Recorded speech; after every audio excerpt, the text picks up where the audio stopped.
আকাশবাণী শিলচর আঞ্চলিক সংবাদ পড়ছি মৌসুমী ধর। আজকের বিশেষ বিশেষ খবর হল রাজ্যের বন্যা পরিস্থিতি কিছুটা উন্নত, বন্যাপ্লাবিত অঞ্চলগুলোতে উদ্ধার ও সাহায্য অভিযান অব্যাহত। আশ্রয় শিবিরে থাকা মহিলা, শিশু ও মহিলাদের বিশেষ প্রয়োজনীয়তার প্রতি লক্ষ্য রেখে শিশু খাদ্য, ওষুধ ইত্যাদি নিয়মিত সরবরাহ নিশ্চিত করা হয়েছে বলে মুখ্যমন্ত্রী ড হিমন্ত বিশ্ব শর্মার প্রকাশ। বন্যা পরিস্থিতি মোকাবেলায় কেন্দ্রীয় সরকারকে সম্ভবপর সব ধরনের সহায়তা প্রদান করতে বিরোধী দলনেতা রাহুল গান্ধীর আহ্বান। সুপ্রিম কোর্টের কেন্দ্র, এনটিএ ও সিবিআইকে আগামী বুধবারের মধ্যে নিট ইউজির প্রশ্নপত্র সংক্রান্ত তদন্তের প্রতিবেদন দাখিল করতে নির্দেশ। এবং চলতি বছরের মধ্যে তৃতীয় ও চতুর্থ শ্রেণীর কর্মচারী, রাজ্য পুলিশ উপপরিদর্শক, কনস্টেবল নিযুক্তির জন্য প্রয়োজনীয় আনুষ্ঠানিকতা আলোচনা চূড়ান্ত করতে আধিকারিকদের সঙ্গে মুখ্যমন্ত্রীর বৈঠক। এবারে বিস্তারিত খবর। রাজ্যের বন্যা পরিস্থিতি আজ কিছুটা উন্নত হয়েছে, তবে ২৮টি জেলার প্রায় ২২ লক্ষ লোক এখনও বন্যার কবলে রয়েছেন। বিগত ২৪ ঘণ্টায় ৮ জনের মৃত্যু হওয়ায় সাম্প্রতিক বন্যায় রাজ্যে মৃতের সংখ্যা বেড়ে ৬৬। রাজ্যের ৯৭টি রাজস্ব চক্রের প্রায় ৩,৪০০টিরও বেশি গ্রাম বন্যার জলে প্লাবিত হয়েছে এবং ৬৮,০০০ হেক্টরেরও বেশি কৃষিজমি প্লাবিত হয়েছে। এনডিআরএফ, এসডিআরএফ সহ উদ্ধারকারী দলগুলো বিগত ২৪ ঘণ্টায় রাজ্যের বিভিন্ন প্রান্ত থেকে ২১৮ জন লোককে উদ্ধার করেছে। প্রশাসনের স্থাপন করা ২৬৯টি আশ্রয় শিবিরে ৫৩,০০০-এরও বেশি লোক আশ্রয় গ্রহণ করেছেন। বিগত ২৪ ঘণ্টায় অন্যান্য পরিকাঠামো সহ ১৭২টি সড়ক ও ৬টি সেতু বন্যায় ক্ষতিগ্রস্ত হয়েছে। এছাড়া এবারের বন্যায় ১৫ লক্ষেরও বেশি পশুধনের ক্ষতি হয়েছে।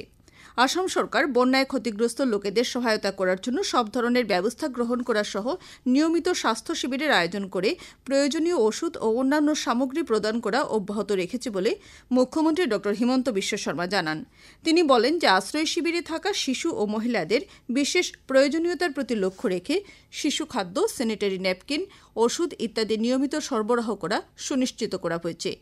কাজিরাঙ্গা জাতীয় উদ্যানের বন্যপ্রাণী সুরক্ষার প্রতি লক্ষ্য রেখে মুখ্যমন্ত্রীর নির্দেশে ৭১৫ নম্বর জাতীয় সড়কে চলাচল করা যানবাহনগুলোকে পুলিশ এবং বন বিভাগের বাহনের সাহায্যে এসকর্ট প্রদান করে চলাচল করার ব্যবস্থা গ্রহণ করা হয়েছে।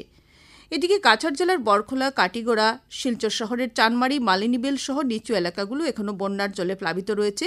শিলচরের সাংসদ পরিমল শুক্লবৈদ্য আজ কাটিগড়া বিধানসভা এলাকার কিনোখাল এলপি স্কুল, সালিমাবাদ এবং নরপতি কালীবাড়ির আশ্রয় শিবির পরিদর্শন করেন এবং বন্যাক্রান্ত লোকেদের খোঁজখবর নেন। এছাড়া পর্যাপ্ত ত্রাণ সামগ্রী বণ্টন, পরিষ্কার পরিচ্ছন্নতা ইত্যাদি বিষয়েও তিনি খতিয়ে দেখেন। করিমগঞ্জ জেলার বিভিন্ন অঞ্চল এখনও বন্যার জলে প্লাবিত রয়েছে। করিমগঞ্জ শহরের নিচু এলাকা সহ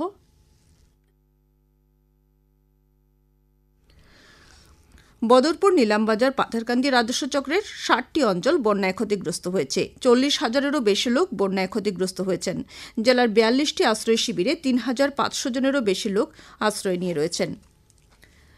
রাজ্যের বন্যা পরিস্থিতি মোকাবিলা করতে কংগ্রেস সাংসদ তথা বিরোধী দলনেতা রাহুল গান্ধী কেন্দ্রীয় সরকারকে সম্ভবপর সব ধরনের সাহায্য প্রদান করতে আহ্বান জানিয়েছেন। শ্রী গান্ধী আজ কাছাড় জেলার ফুলেরতলে বন্যায় ক্ষতিগ্রস্তদের আশ্রয় নেওয়ার শিবিরে গিয়ে পরিস্থিতি পর্যবেক্ষণ করা সহ বন্যার্তদের সঙ্গে মত বিনিময় করেন। এর আগে আসাম প্রদেশ কংগ্রেস কমিটির সভাপতি ভূপেন বরার নেতৃত্বে এক প্রতিনিধি দল রাজ্যের বন্যা সমস্যা সম্পর্কে সাংসদকে একটি স্মারকপত্র প্রদান করেন। স্মারকপত্রে বন্যার ভয়াবহ প্রভাবের ওপর আলোকপাত করে বন্যার্তদের সম্মুখীন হওয়া পরিস্থিতির বিষয়ে উল্লেখ করা হয়েছে।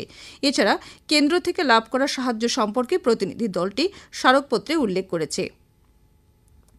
শিবিরে গিয়ে পরিস্থিতি পর্যবেক্ষণের পর শ্রী গান্ধী মণিপুরের উদ্দেশ্যে রওনা দেন। শ্রী গান্ধী জিরিবামে হিংসার শিকার হওয়া একাংশ লোকের সঙ্গে মত বিনিময় করেন। এরপর তিনি চূড়াচাঁদপুরে গিয়ে আশ্রয় শিবির পরিদর্শন করেন। সুপ্রিম কোর্ট কেন্দ্র এবং জাতীয় পরীক্ষা সংস্থা এনটিএকে নিট ইউজি প্রশ্নপত্র ফাঁস সম্পর্কে প্রতিবেদন দাখিল করতে আহ্বান জানিয়েছে। সুপ্রিম কোর্ট সিবিআইকে প্রশ্নপত্র ফাঁস হওয়া সম্পর্কে এ পর্যন্ত তদন্তের প্রতিবেদন জমা দিতেও নির্দেশ দিয়েছে।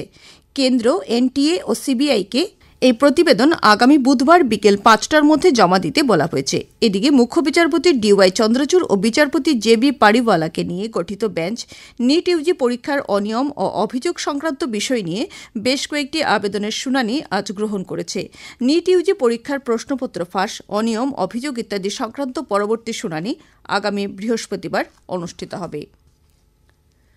জাতীয় পরীক্ষা সংস্থা এনটিএ স্নাতক পর্যায়ের সংযুক্ত বিশ্ববিদ্যালয় প্রবেশ পরীক্ষা সিইউইটি ইউজি ২০২৪-এর উত্তরপত্র প্রকাশ করেছে। শিক্ষার্থীরা আগামীকালের মধ্যে উত্তরপত্রের প্রত্যাহ্বান জানাতে পারবে। আগামী এক সপ্তাহের মধ্যে পরীক্ষার ফলাফল ঘোষণা করার সম্ভাবনা রয়েছে।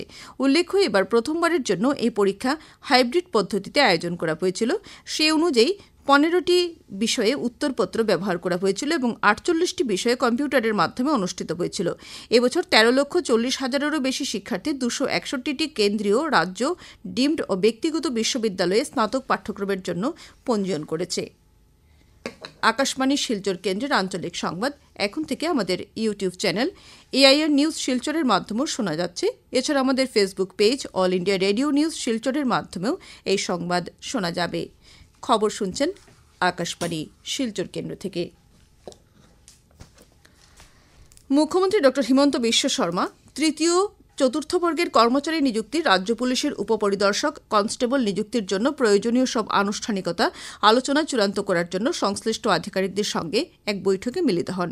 বৈঠকে পরীক্ষা প্রক্রিয়ার স্বচ্ছতা বজায় রাখা সহ নিযুক্তি সম্পর্কে বিস্তারিত আলোচনা করা হয়। আগামী বছরের প্রথম দিকে স্বচ্ছতা বজায় রেখে সরকারি চাকুরিতে রাজ্যের দক্ষ যুবক যুবতীকে নিযুক্তি দেওয়ার ক্ষেত্রে অগ্রাধিকার দেওয়া হবে বলে মুখ্যমন্ত্রী জানিয়েছেন। অন্যদিকে তিনি জনতা ভবনে রাজ্যের প্রস্তাবিত সংরক্ষিত বনাঞ্চল সম্পর্কে এক বৈঠকে মিলিত হয়ে পরিবেশ সংরক্ষণ ও সবুজ আবরণ বৃদ্ধির বিষয়ে বিস্তারিত আলোচনা করেন। অন্য আরেকটি বৈঠকে অংশ নিয়ে মুখ্যমন্ত্রী খেল মহারণী প্রতিভাবান খেলোয়াড়দের ক্রীড়া প্রতিভা অধিক বিকশিত করে তোলার ক্ষেত্রে যাবতীয় ব্যবস্থা গ্রহণ করতে সংশ্লিষ্ট আধিকারিকদের প্রতি আহ্বান জানান।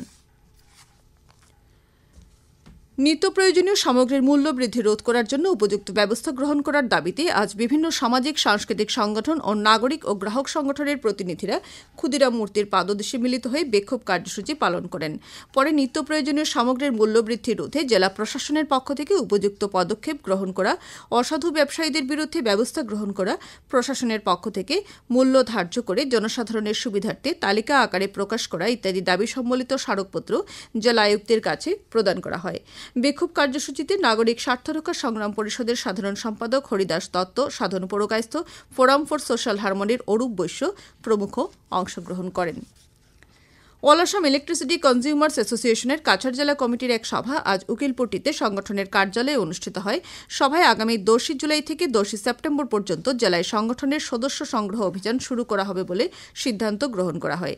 এছাড়া কমিটি অন্যান্য রাজ্যের মতো আসামেও বিনামূল্যে 200 ইউনিট পর্যন্ত বিদ্যুৎ সরবরাহ করা, বিদ্যুৎস্পৃষ্ট হয়ে মানুষ ও গৃহপালিত পশুর মৃত্যু রোধে উন্মুক্ত ট্রান্সফরমারের পাশে ব্যারিকেড তৈরি করা, স্মার্ট মিটার বসানো বন্ধ করা সহ বেশ কিছু দাবি জানিয়েছে। সভায় আগামী সেপ্টেম্বর মাসে সংগঠনের জেলা কমিটি পুনর্গঠনের জন্য সম্মেলনের আয়োজন করার সিদ্ধান্ত গ্রহণ করা হয়।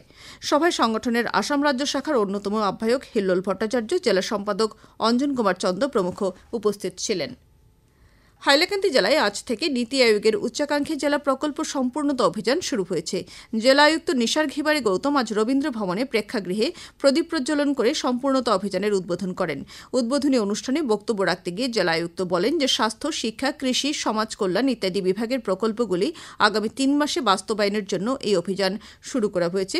উদ্বোধনী অনুষ্ঠানে নীতি আয়োগের সিনিয়র রিসার্চ অফিসার অনুরাধা বাতানা, পৌর সভাপতি কল্যাণ গোস্বামী প্রমুখ উপস্থিত ছিলেন। হাইলাকান্দি জেলায় বৃক্ষরোপণের জন্য চলতি বছর রাজ্য সরকারের কার্যসূচি এক পের মা কে নাম প্রকল্পের অধীনে এ পর্যন্ত 10,000-এরও বেশি গাছের চারা রোপণ করা হয়েছে। গত 5 জুন থেকে এই কার্যসূচির অধীনে জেলার বিভিন্ন শিক্ষা প্রতিষ্ঠান, ফার্ম, ব্যাংক এবং ব্যক্তিবিশেষের প্রচেষ্টায় এই কার্যসূচি চলছে। এই উপলক্ষে আজ রবীন্দ্র ভবন প্রাঙ্গণে সম্পূর্ণতা অভিযানের উদ্বোধনী অনুষ্ঠানের আগে জেলা আয়ুক্ত এনএচ গৌতম বৃক্ষরোপণ করেন।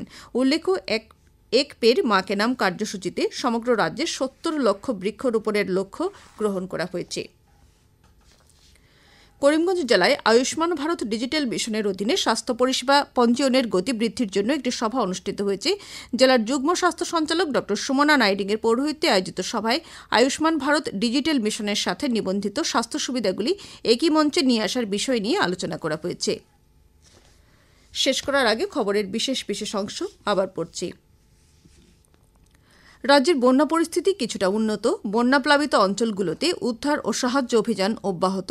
আশ্রয় শিবিরে থাকা মহিলা, শিশু ও মহিলাদের বিশেষ প্রয়োজনীয়তার প্রতি লক্ষ্য রেখে শিশু খাদ্য, ওষুধ ইত্যাদি নিয়মিত সরবরাহ নিশ্চিত করা হয়েছে বলে মুখ্যমন্ত্রী ড হিমন্ত বিশ্ব শর্মার প্রকাশ। বন্যা পরিস্থিতি মোকাবেলায় কেন্দ্রীয় সরকারকে সম্ভবপর সব ধরনের সাহায্য প্রদান করতে বিরোধী দলনেতা রাহুল গান্ধীর আহ্বান। সুপ্রিম কোর্টের কেন্দ্র, এনটিএ ও সিবিআইকে আগামী বুধবারের মধ্যে নেট ইউজির প্রশ্নপত্র সংক্রান্ত তদন্তের প্রতিবেদন দাখিল করার নির্দেশ এবং চলতি বছরের মধ্যে তৃতীয় ও চতুর্থ শ্রেণীর কর্মচারী, রাজ্য পুলিশ উপপরিদর্শক, কনস্টেবল নিযুক্তির জন্য প্রয়োজনীয় আনুষ্ঠানিকতা আলোচনা চূড়ান্ত করতে আধিকারিকদের সঙ্গে মুখ্যমন্ত্রীর বৈঠক। আঞ্চলিক সংবাদ আজকের মতো শেষ হল। পরবর্তী সংবাদ আগামীকাল সকাল 7:35।